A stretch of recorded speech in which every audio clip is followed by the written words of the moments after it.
Yo, what's up? Welcome po dito sa Denriga Doy TV Sports. Well, ang ating pag-uusapan ay ito pong ating prediction, of course, sa magaganap na quarterfinals ng Barangay Ginebra at itong Meralco Bulls. At yung ating checklist. Okay? And, of course, mga pa-shoutout. Sa mga pa-shoutout, of course, yung mga komento nyo po mahalaga. Okay, bago po yan, kung di pa po kayo subscriber ng channel na ito at nagugustuhan nyo po ang ating mga komentaryo, mag-subscribe na po kayo guys, no? Nawili sa kaka-check in. Okay, salamat po. So, doon na nga po tayo, no? Sa ating prediction, no? Bibilisan lang po natin to para maraming time sa pa-shoutout. Okay. Unahin, yun nga, prediction. Nakikita ko po na both squads, no? Ginebra at Meralco, gagawin ng lahat para manalo dito, no? Kung mapapansin nyo, may paghahanda na po silang ginawa. Ano yun? Sa Barangay Ginebra, pinahinga na po nila yung stars nila, di po ba? Mga bench players na lang ang pinaglaro. At yung load management na ito ni Justin Brownlee. Di ba? Kaya nga halos buong second half di na po naglaro, di ba? Ganon din sa Meralco. Although alam naman natin lahat na may iniintang injury si Mitchell. Pero may nabuti nang hindi ilaro. Okay? At sa nakikita ko po sa laro ng Meralco, hindi po sila yung Meralco nakita natin na nagpanalo, no? At naging pangatlo sa standings. At 3 lang ang talo bago po sila natalo ng Barangay at ng Magnolia, no? So ngayon, checklist. Ano po ang checklist? Number 1, kung makikita nyo po, ang dalawang kupunan na yan gumagamit ng depensa. Okay? Sa depensa, kailangan buuin yan. May depensa, may rebound. Okay? Kasi nga po, dyan magsisimula, no, yung pag-orchestrate nila ng opensiba. Di po ba? Sa pangalawa naman po, okay? Naman, pagdating po sa consistency in both ends, no? Consistency sa aggressiveness, no? Then at the same time, sa pag-setup po ng play. Di po ba? Kasi nga po, kung sino may magandang game plan at nasunod, no? Sila po talaga ang dito, mananalo dito. Okay? Kapag po nangyari yan, papasok tayo sa pangatlo, yung up tempo. Di po ba? So magkakadugtong po yan no? Depensa ka, re-rebound ka, no? Tapos magsi-setup ka ng play. Diba? Number 2 na kagad. At number 3, yung up tempo. Diba? Kasi po, kapag nangyayari, kapag pass break po, minsan, mahirap pigilan yun kung hindi pa masyado nakasetup yung depensa ng kalaban. So, advantage po yun.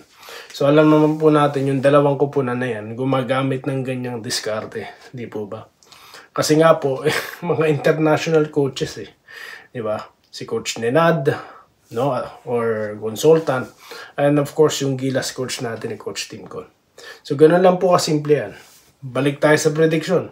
Kung sinong makakagawa ng ganyan, no, ma-perfect yan 3 checklist natin, tapos na po ang boxing, silang mananalo. Okay. So yan po. Okay, so dito naman po tayo sa pa-shoutout. Dahil nga po meron po tayong mga kinontent kanina at maraming salamat po sa inyong mga pag-komentaryo, no? Kasi nga, sabi ko pag nanalo po ang Ginebra, posible po na makapag-showdown sila. It's either Magnolia or Northport, di po ba? Okay, comment na po tayo kay Alex Duma Magandang laban daw pong Ginebra. Mamaya na po yan, no? Excited na kayo Armando Valeriano, mas mahirapan ng Meralco. Yun nga po, kasi nga nabanggit natin sa nakaraang content. Yung 'di ba, 3 players na wala nung inisweep sila ng Barangay. Ngayon nandyan, 'di ba? So, kung di nyo po kayo nakakasakay sa mga pinag-uusapan namin, yun yung sinasabi ko, mag-subscribe na po kayo, para ma-notify po kayo dito sa aming mga napag-uusapan. Bon Ryan Cantor, good luck. Good luck daw po sa Gin Kings. Renato De La Cruz, sir, kakayanin ng Jeans na makuha 2 game basta best defense. Yun na po, nasa checklist natin yan, sir. Joanna, hayaan mo na Boss Doy TV yung mga haters na yan. Ma-high blood lang tayo dyan. ginagawa nga po nating content sila eh. So ano na po ba? Sino na po ba sa mga hinamon ko ha? Kaya nga po nagbabasa ako ng comment, baka may kumasa ha, sa hamon ni Doy TV. Speaking of fake news, hindi po ako kumbinsido sa mga tawag dito, inimbitahan ng house. Dapat kasi sa sports meron din, no? Kaso sino nga naman ang iimbitahan mo? Puro anonymous vlogger naman kasi. Yung mga nagpapakalat ng mga fake news, diba ba? Kaya wala talaga silang ma-i-invite. Naantay ko, nag-check ako ng email ko eh. No? Wala eh. Walang invitation ng house sa akin eh. Tsaka po pala, may TikTok na po tayo ha. Doy TV Sports lang po. Kung gusto nyo ng TikTok, may iba naman ng setup, no? Pero lang yun, nag-upload lang po ako doon para kahit pa paano may other medium tayo, no? Okay, dito tayo kay Gerald Castillo. Kasama po sa laban. Salamat po ha, Sir Gerald. At si Mary Mabri Amante. Sino po nanalo? Gina. Wala pa po. Wala pa po. Mamaya pa po ang desisyon dyan ha. Cielo Parehes. Talagang proud ako, legit ka. Shoutout po kay Cielo Parehes. Oy, salamat naman po. No? Sweep daw po. No? Nako, yari. Sweep daw. Neil Ora. Yan, idol. Hamunin mo na kasi galit na yan. Wala na kasi sila nanonood sa kanila. Alam niyo po, mga parang na lang yung mga yan. Hindi na nag-iisip kung magpe-fake news pa kasi playoffs na eh. No, ngayon, nako po, may mga nagpe-fake news din sa sa NBA. Porket nakita nila yung hindi inaasahang trade ha. Ala, ayan na, gumawa ng mga kanya-kanyang mga kwentong fake news yung ibang mga mahilig ma-make news. Ito, Joseph Pineda, shoutout. Tama ka naman doon, idol, sa opinion mo sa pag-walkout ng SGA. Nag-comment po kasi tayo doon, no? Hanapin nyo na lang po dyan yung ating komentaryo kung saan nandun si anong pangalan? Si DeMarcus Cousins to. Nag-komentaryo po tayo dyan.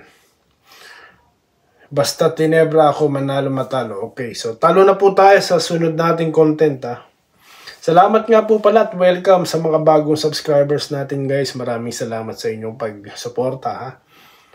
Kalahati na lang po, 500 na lang at 13,000 na ang Doy TV. Nako po, maraming salamat po. Mabilisan po ha, ang mga pagsasubscribe ng ating mga kabarangay. Maraming salamat po sa inyong lahat, okay? Joseph Pineda ulit na nagpapasalamat ha, sa pagbasa ng mga comments. Ako po ang nagpapasalamat sa inyo dahil patuloy kayo nagko-comment. Dahil sa inyo, humahaba ang video ni Doy TV, okay? Dahil po humahaba ang usapan. Yan po yung maganda. Jamhas, ayan. Depende kung kasing galing ng ginawa ng Magnolia yung knockout nila sa NLEX. Well, nandun na po ang momentum ng Magnolia. Nandun na sila. Okay? Nandun na ha. Ito po, shoutout po kay Sir Malyari Mascareñas to. 2 teams ng SMB. Yun. Okay, so if you want a Clasico, manalo kayo muna sa Northport. Yun na nga, kailangan pong manalo netong Magnolia. Actually, mukhang pakiramdam ko ha, Magnolia to eh. Ayan na naman sila. Ano ka ba talaga? Barangay ka ba talaga o Magnolia? Gusto kong gusto kong mag-Magnolia. Pag ang pag-uusapan, no, ibang team. Pero pag Ginebra Magnolia, mga taga Magnolia. Dito muna ako. Kasi hindi ako pwede Al Francis na walang uupuan. Alam nyo na yon, you know me guys. Okay, Enrique Rivero. Ayan, good AM. Naku po, lagi pong nanonood si Sir Enrique. Salamat po ha, maraming salamat sa inyo. Shoutout po kay Ginoong Enrique Rivero. Gerald Castillo, nako, paggising ko bago mag-work. Ay, salamat naman po. Alam niyo na po, parang gusto ko na lang lumubog dito sa hiya, no, sa mga sinasabi niyo, ha. Maraming salamat po sa inyo, ha. Maraming salamat talaga, ha.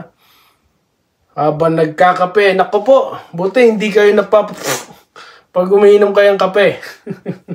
De, joke lang. Siyempre, Doy TV, pagka babanat na naman sa mga fake news vloggers, wala na, laylo sila ngayon, no? Laylo sila ngayon, ha? Dito ba tayo kay Charis Ann Canaleja, February 5, Hinebra, ganda plan sa laro. Let's see, no? Yan pong ating tatlong checklist ang susi, okay? Ito. Kuya, morning, NST, sabi po ni Charis Ann Canaleja. Ayan. Ito po si Andresito Alantaso na nag-good morning. Renantes Yoson, Pelmar Aquino, Wenceslao Hapon, Rodante Sabida, Jeff Barciliano, Armando Valeriano, Ricardo Cabato, Gelo Pejoto, okay? Alejandro Tronson, Rolando Balicel. Sa tingin daw po ni Jello, kakainin ng Magnolia, manalo sa Northport sa hirap ng kanilang pinagdaanan. Magnolia siguro to si Sir. Robert Cayabyab, Jesse Vasquez, Corazon Alberto, Ma'am Maharot. Pwedeng mangarap. Ito si Delio Simbahon, ha? Sige sir, comment lang kayo ng comment. Babasahin natin yan. Nawala na si Ginoong Danilo Empeno. Ano na po bang nangyari kay sir? Porket nawala ang San Miguel, hindi ka na nanonood sa vlog ni Doy TV, ha? Wala na, hindi na nagko-comment si sir, eh. Ano po ba nangyari, sir? Baka sa next, kasi babalik na SMB.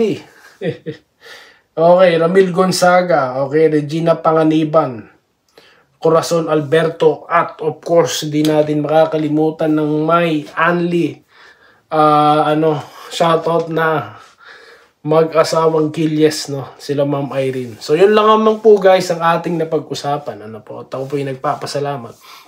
Babalik po tayo right after ng game ng Hinebra Meralco dito lamang sa Denric at Doy TV Sports. Muli, maraming salamat po sa inyong panonood. Salamat po sa panonood.